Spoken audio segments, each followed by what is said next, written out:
Well, well, well, look what we have here. Looks like it's another box. Could it be another Litex fan that I found for a good deal on Amazon? Let's find out.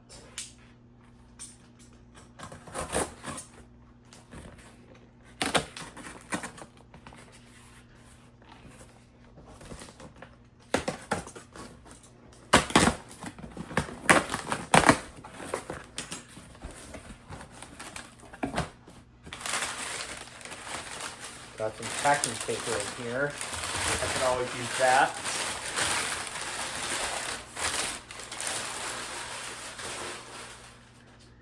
Yep, I was right. It's another Litex. All right. Let's get that box out of the way so it's not in the picture here.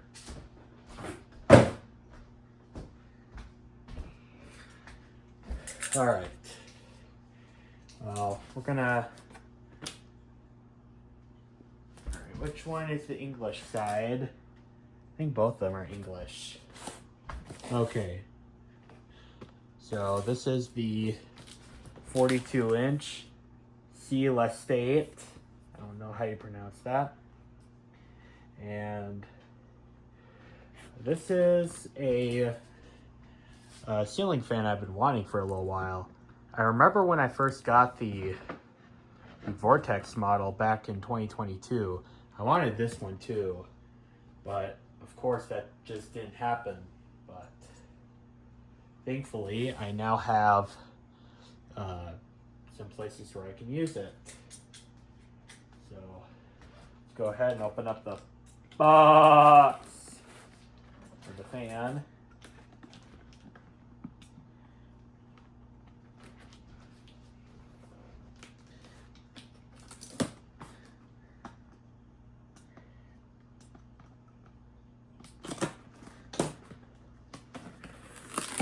All right. All right, we're opening up the box now. So let's get this closer to the camera here so you guys can see a little better. Okay. I think that's pretty good.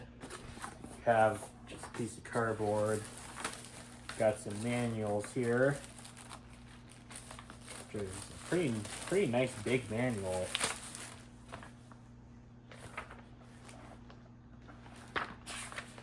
I'm just gonna skip a couple, skim through a few sentences.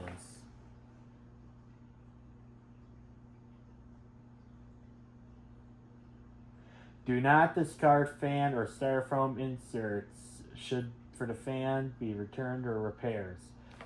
I hope this doesn't have repairs. Oh man. As this could actually be a downrod fan. In a ghetto faction, it actually could. Yeah. You know what? That's very sensible.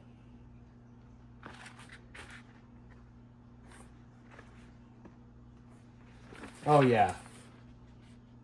They're telling you do not do diagram 4, which would be hitting the switch in between positions. You shouldn't do that, otherwise the motor could burn out.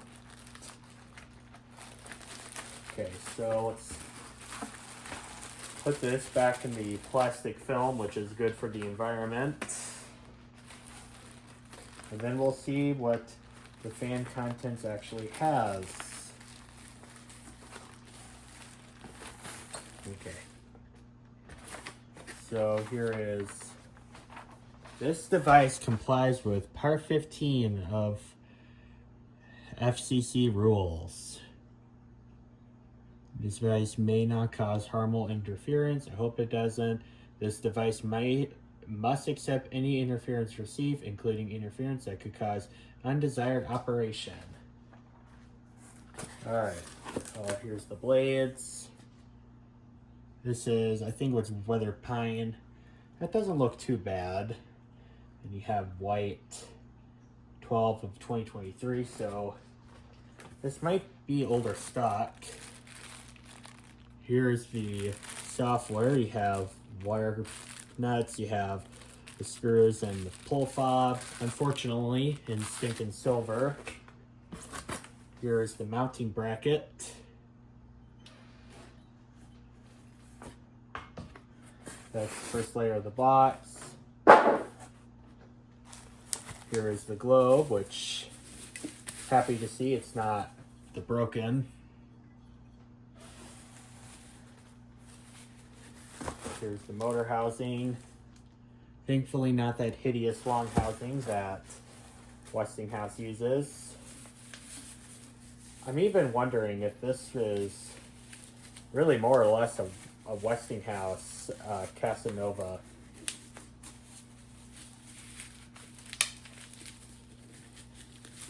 Alright, let's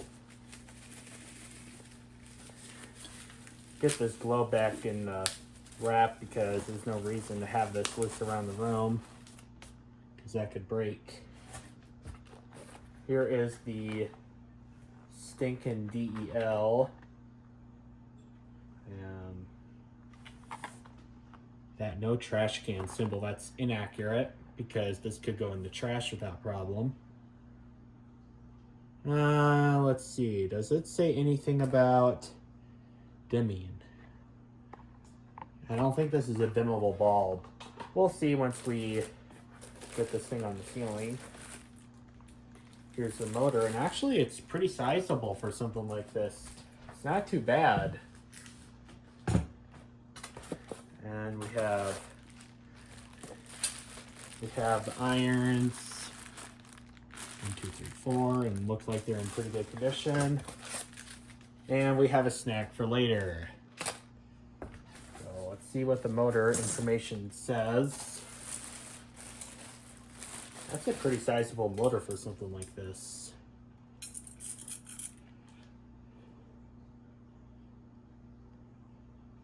All right, this is a model number H42. And the date is 12 of 2023, so this is from December of 2023. Let's see if the bearings are good. They're a little noisy, but I think they're going to be acceptable. But this is a pretty good sized motor for something like this. I'm going to talk some more about price in a bit, but I think this right here will be worth every penny at the end of the installation. Just like the way economy products are supposed to be. All right, well, let's get this thing hung up. Now let's get the blades assembled.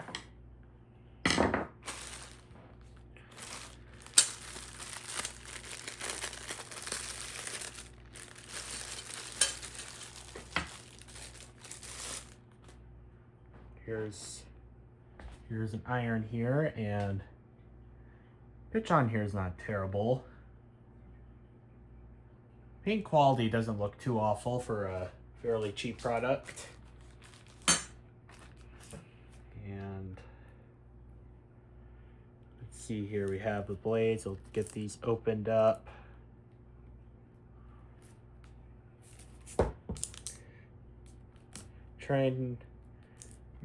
I'm trying so hard to not damage the blades. Okay. Well, it looks like this packaging doesn't want to be reused, so fine, we won't reuse this.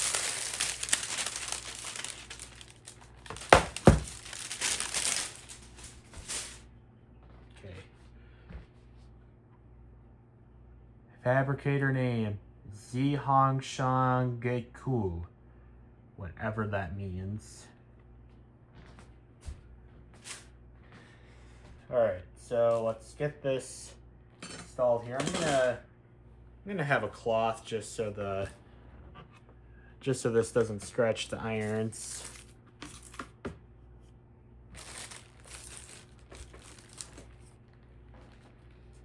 Okay. Now we have this hardware bag.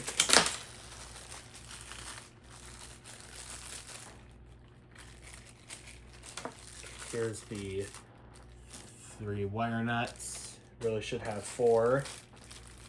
Here's an extra screw for the light fitter. And here's the screws to connect the blades to.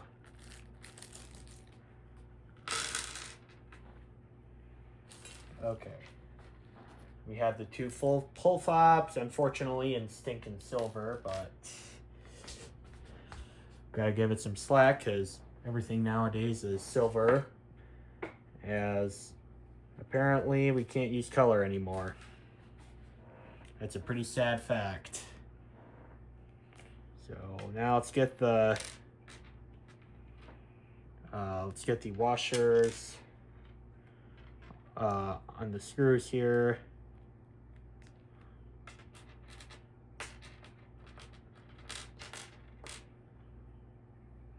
Oh, there's an extra motor screw in here for some psychotic reason. Well, maybe not psychotic reason, but wasn't expecting that. It does come in handy if you do lose a screw though, because finding screws is a pain in the rear. So they just supplied an extra one.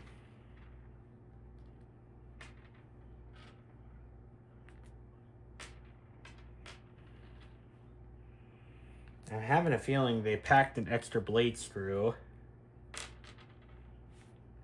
which also comes in handy, again, if you lose it.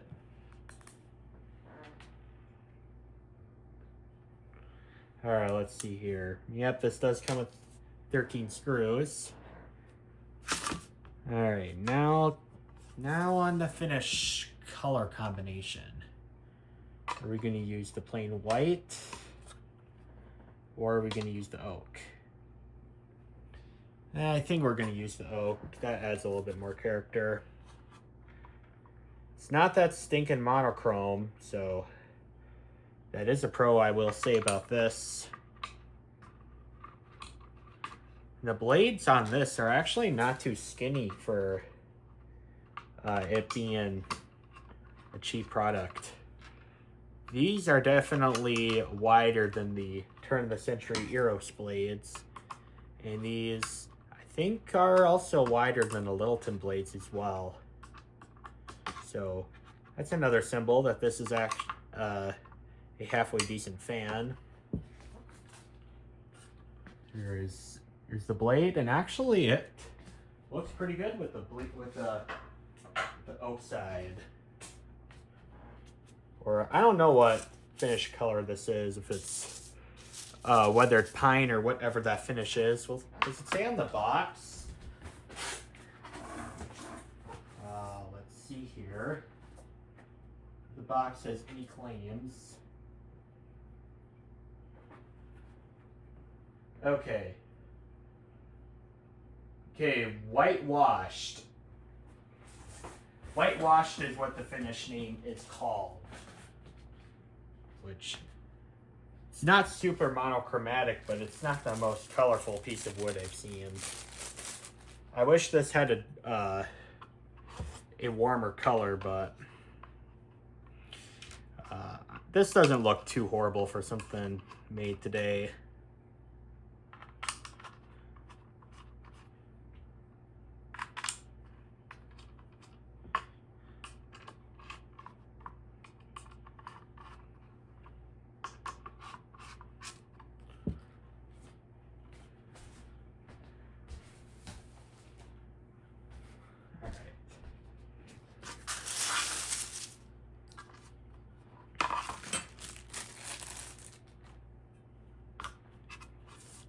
And actually, for this being a cheap product, I don't see any defects in this finish at all. I've seen a handful of times of these cheap finish fans from the 2000s, and the laminate is like all bumpy. I mean, it could be storage damage, but I think it's more of a quality control issue. So for the price these were sold at, I think these are going to be halfway decent fans. And let's see what the CFM on the box is. I think it said something like 1,800 CFM. if it really does that little, then it's very disappointing. But as I've said, I think these CFM claims are totally worthless because you can have two different fan brands have the same CFM and they perform totally different. That's what I don't like about the CFM ratings.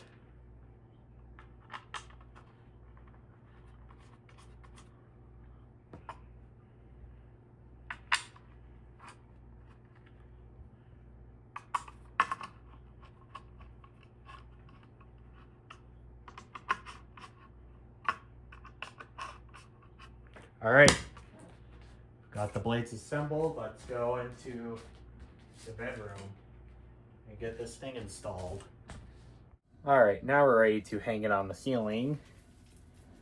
Let's get the mounting bracket screws taken off. I know we have to take these out for sure on a mounting bracket.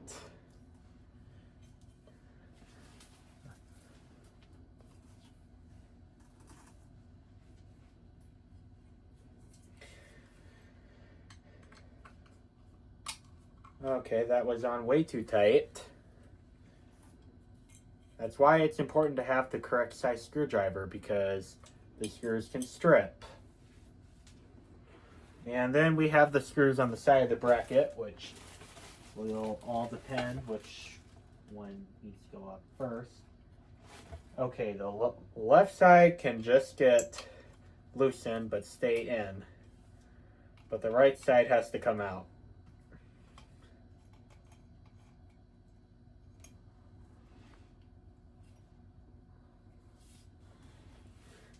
And they're tiny screws too, we better not lose them. I hope this doesn't just take forever. There is definitely the potential for something to go wrong here. And that's really going to be within the canopy installation, because the ceiling here is kind of wavy from age, and it's just that it's not in the condition it should be anymore, because this house is getting old, and sometimes these things are just not the way they should be. For granted, my father put this drywall up about 25 years ago, and it's definitely showing its age. It's definitely getting kind of wavy. As of right now, I'm taking the motor screws off of the motor, because of course ceiling fan manufacturers think it's a good idea to make the installer take extra steps and remove them. It's kind of baffling. It's not a super huge deal, but I like to take the screws out anytime when I have a fan that requires them to be taken out, because then it's just one small step that you need to do.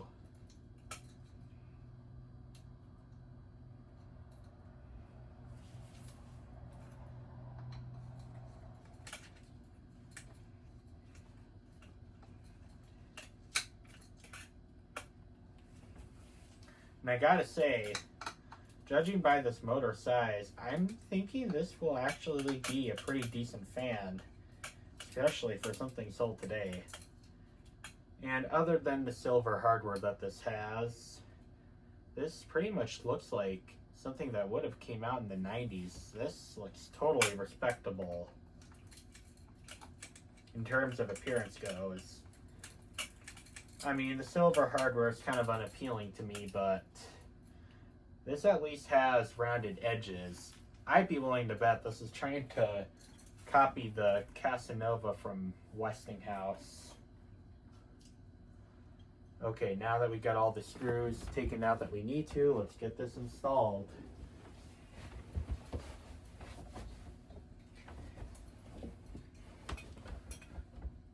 So, this is the type of bracket that that you lift up the housing and then you just tighten it with screws. I like these brackets a lot.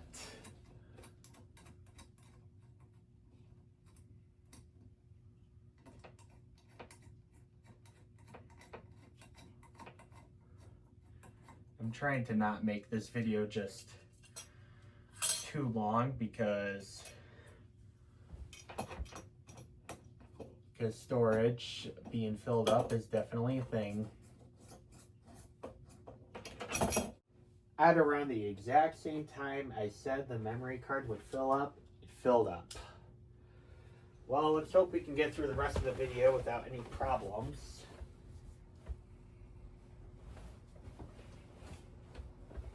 I hope this doesn't just take forever. I already did a arguably dirty step, and that is take out all the hardware, which can sometimes take a lot of time, but this time it didn't.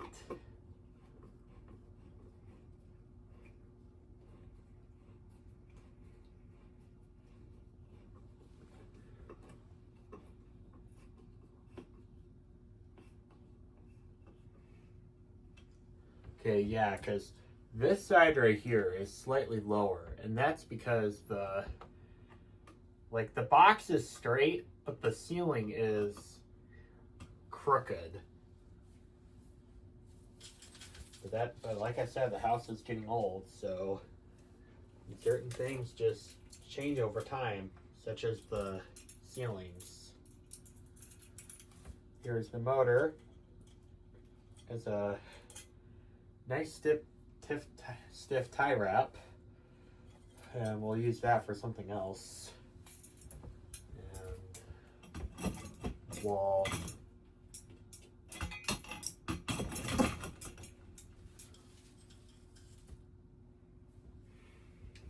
do that.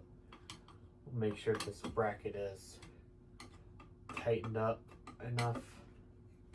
Okay.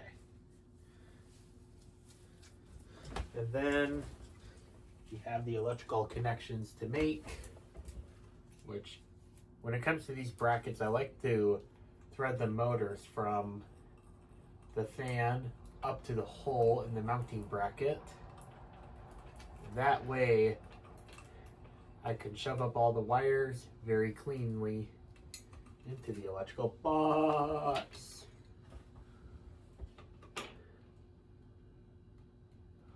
So we have the green wire to the green coming from the ceiling. And then we'll put that in the box. Or while we hang the motor up, I'll shove the ground wire up in the box. All seriousness, I don't really care about the ground so much because that's not really like the only way the ground would be active is if a wire inside the fan is touching the housing, which is very unlikely going to happen, especially with the newer product. So we got the white wire connected now. And then we have the two high sides. We have the blue wire, which is our light, and the black one, which is our fan. They're all cheap aluminum wires. Not that this is going to draw a lot of current, but it's still an evidence of it kind of getting cheap. And then look at that. All the wiring gets nice and placed up in the box. And then we have these screws to put on.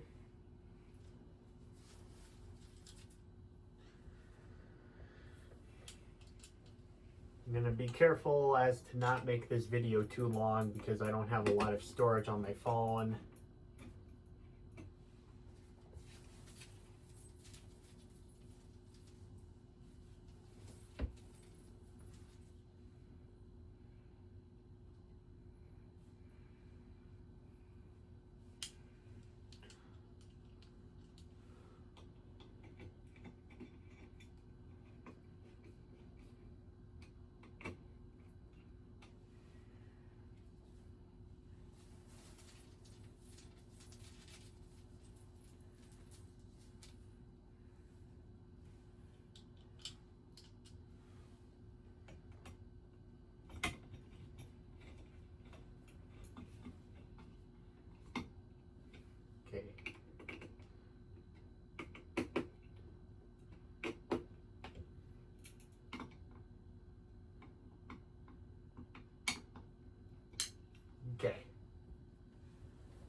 the motor, and it looks like everything is up in the box. Some people are not a fan of these brackets, but I personally am a fan of them. They're really easy to get it clean up in the box, without much of a finesse. Some people like the bolts better, but I'm not a particularly fan of them because they can be a little bit hard to install because the system is so slow.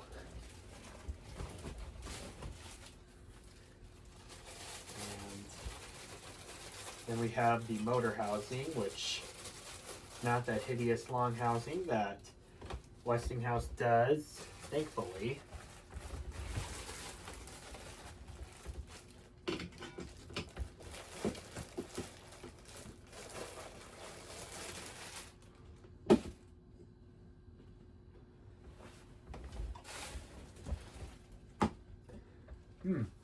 That actually wasn't all that bad to assemble at all.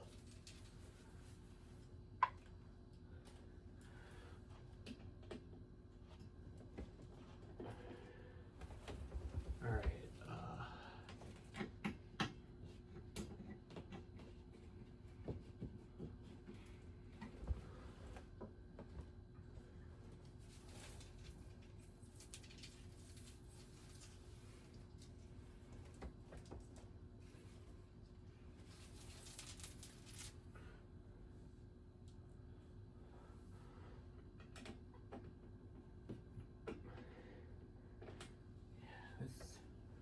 Looks like it needs to go.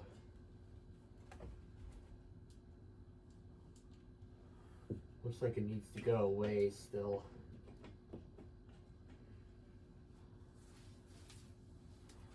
All right. Yeah, the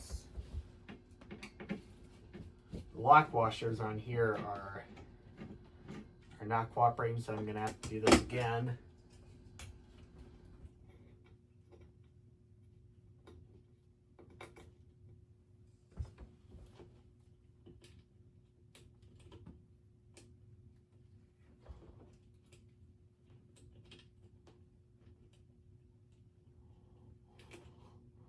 One washer, get on the outside so I can put the motor housing on.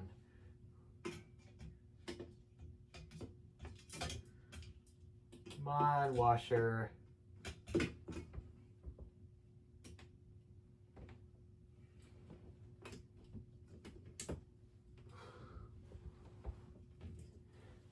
That side's not so bad, but this side is a real pain to get on.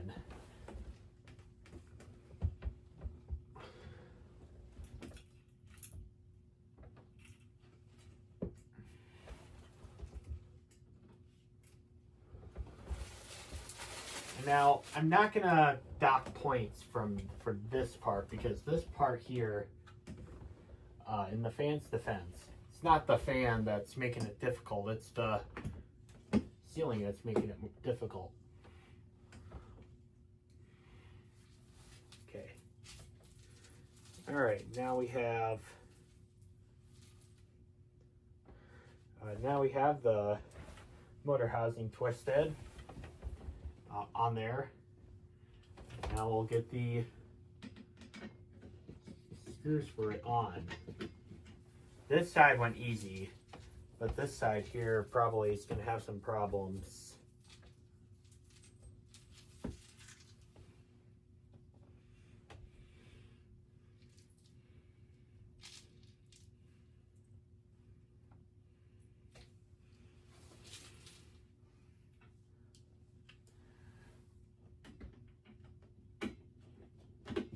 Okay, that went fairly easy as well.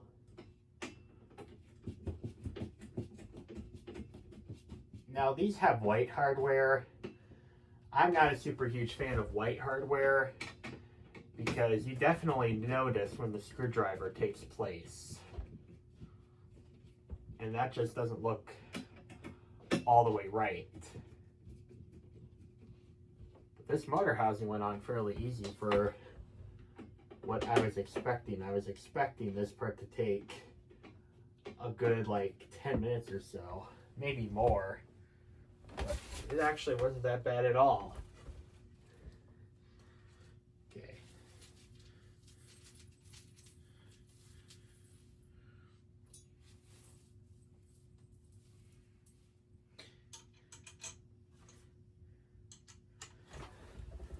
All right, now we'll put the blades on.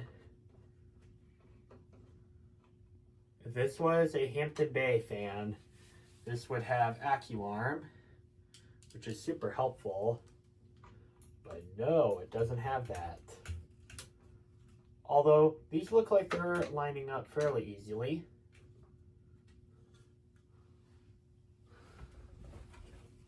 And you know what? For a modern day finish with these oak blades, I don't think they're all that bad at all.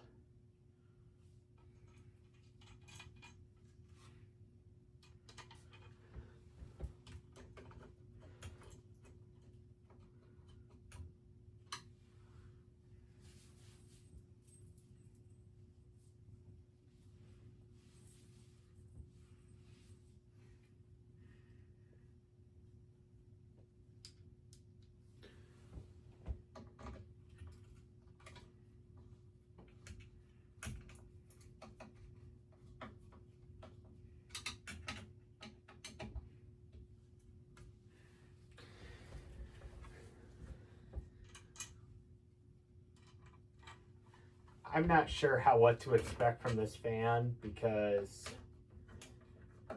this right here was a cheaper fan.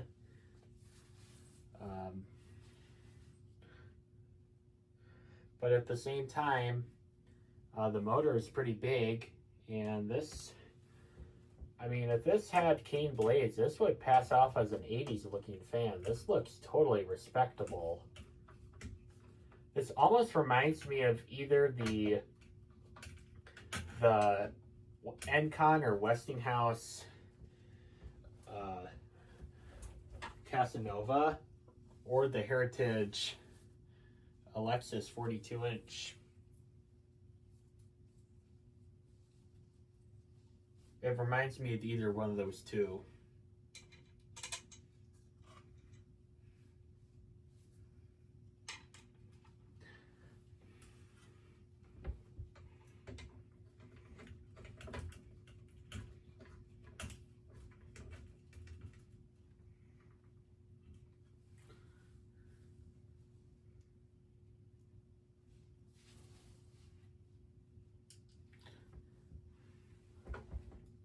Okay.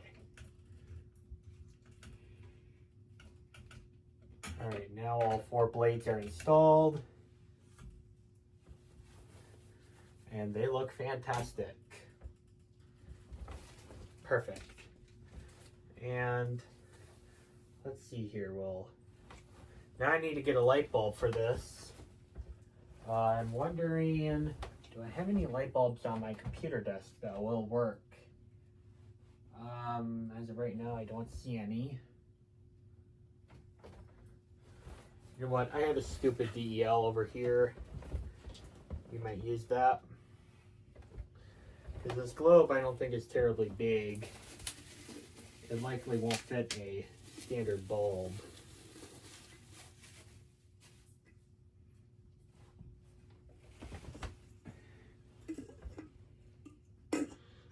Might work with this bulb.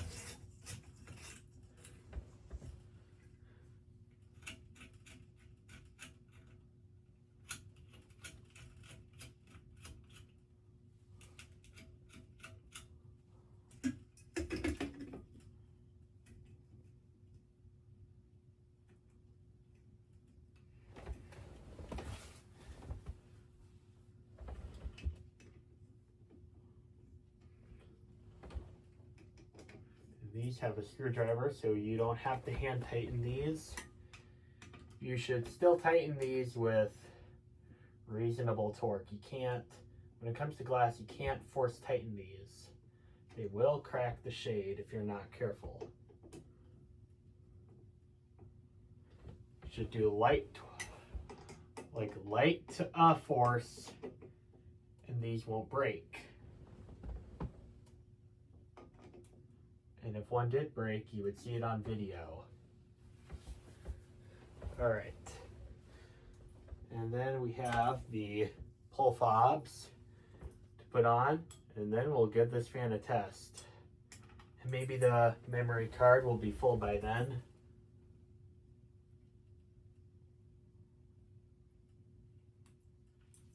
All right. It's installed now, and see what deduction are we going to use for the circle of no air. We'll go with about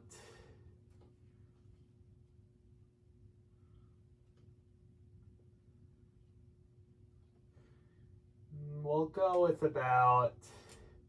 go with 8 inches, so our number is going to be 8.8 for the area.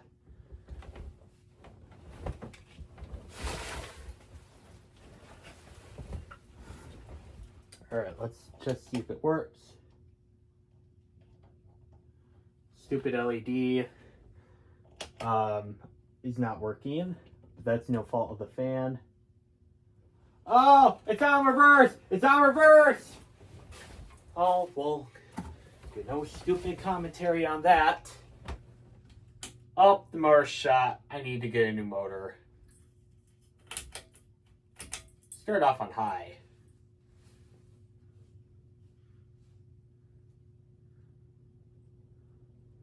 Wow, okay. That's pushing some air.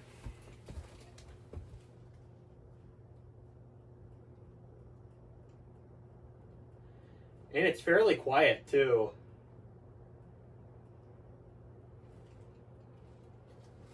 Let's take a test with the anemometer here.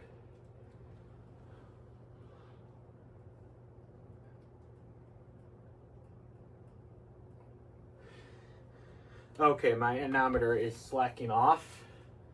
Typical.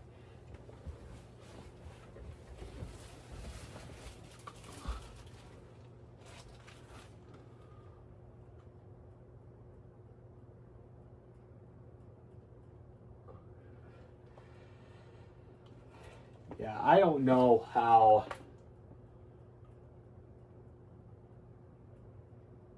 it's giving me one.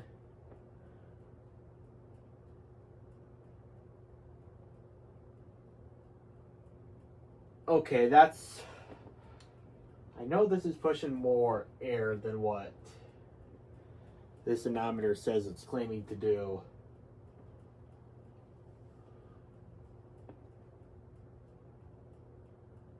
Yeah, I think this anemometer might be broken.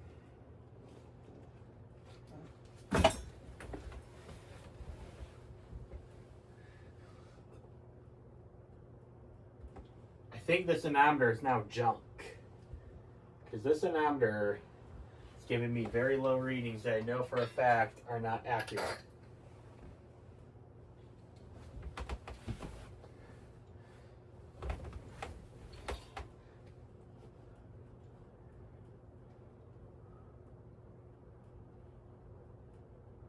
That fan's not even turning when it should.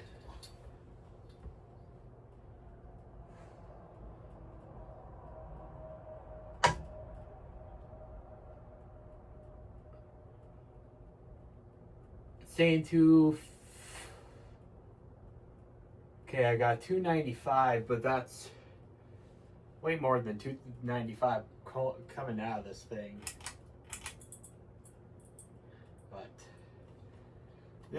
But what I can tell you is this is around the 3000 CFM range. So pretty average for a fan like this. Let's go to medium. Then it gets kind of hummy.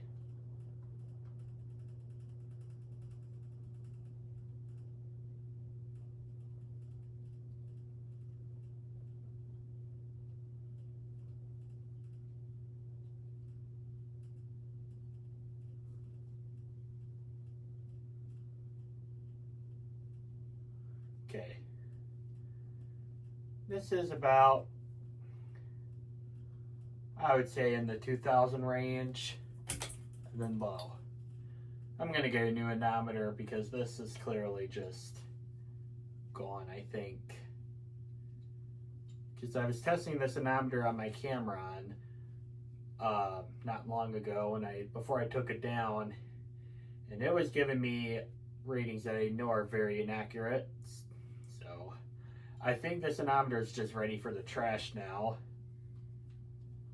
Which, yeah, I'm gonna have to go get a new anemometer because this one clearly stinks.